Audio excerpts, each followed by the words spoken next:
Norris has gone off at a rouge. Fucking hell, but I said it. Why don't they red flag the session? August 2021, we all were heartbroken because of FIA's late decision to call for a red flag, which ended up with Lando Norris to have a huge car accident. What did I say? Red flag? It's unnecessary. Is he okay? Multiple drivers basically complained about aquaplaning and too much rain. It's aquaplaning out here. Aquaplaning. Massive aquaplaning in the straight. Okay. Some aquaplaning. Yeah, quite a bit of aquaplaning. But FIA basically was too late to call for a red flag decision.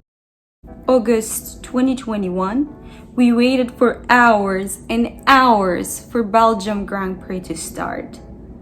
It was hands down the most weird race I have ever witnessed in my life. The rain simply wouldn't stop and it wasn't basically safe enough to start the race. The wait got so long that camera crew did not know what to film. So we started watching some racers snacking. Some drivers played football. I mean, look at Uncle Seven, little Schumacher. It's so cute. Little Lando took a nap. And eventually race happened and it was only 2 laps. Only 2 laps. And we called it a race. But what is aquaplaning? And when is it too rainy to compete? Aquaplaning is loss of road holding and steering. Driver can turn the steering wheel, but the car won't actually move since wheels have no grip. The underbody of an F1 car is 30 to 80 mm above the track, so the car is very low. Heavy rain can form puddles deeper than 80 mm or can even turn the track into a river.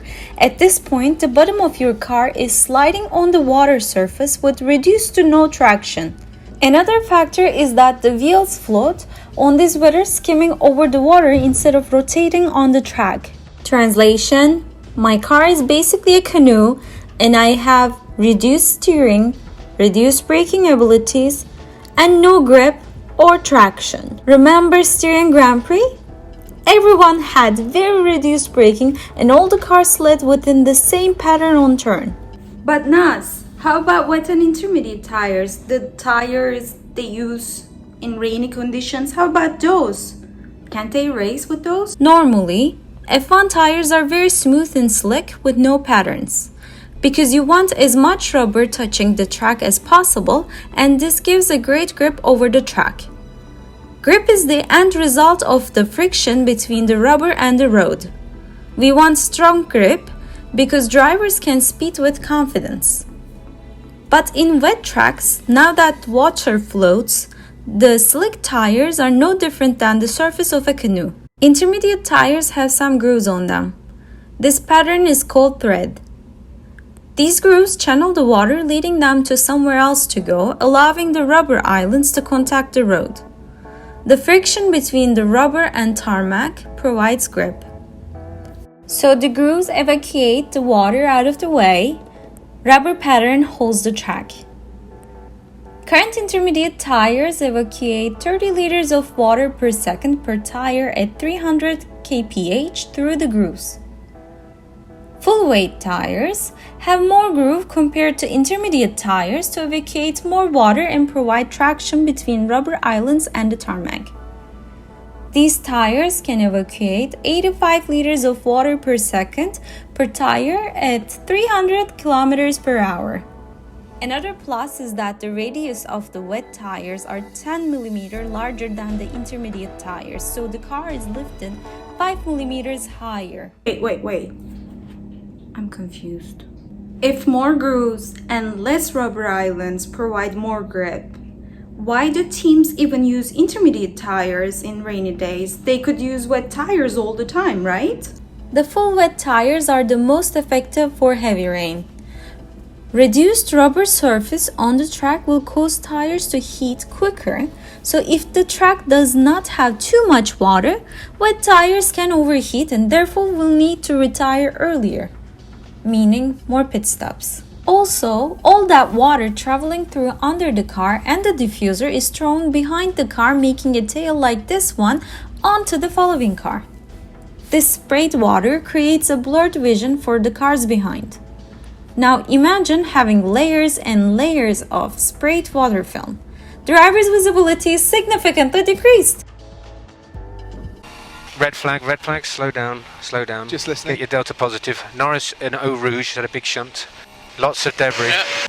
If visibility decreases considerably or cars can't hold any grip on the track anymore, race director may have to bring the safety car to set a standard speed like it happened in the Belgian Grand Prix, or entirely stop the racing and call for red flag.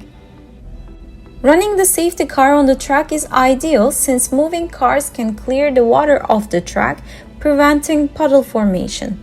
In Belgium Grand Prix, the drivers kept reporting that they had no grip on the track during qualifications. The rain simply was more than a wet tire could deal with. I don't even mention about the visibility problems, especially after Lando Norris's car accident. Things could go much worse had the car didn't slow down by spinning and dissipating the impact energy. Quick side note, in accidents, we want the body exterior to crumble or break, because this notion absorbs the impact energy so that the high impact energy do not reach as violently to the driver's body. That is also why cars have crumble zones. Although we didn't get to see a traditional race, I think it was the right call to stay on the safer side. After all, drivers' lives aren't something to take sparsely for our entertainment. Thank you for watching. As always, this was such a pleasure. If you like my content, please hit that like button.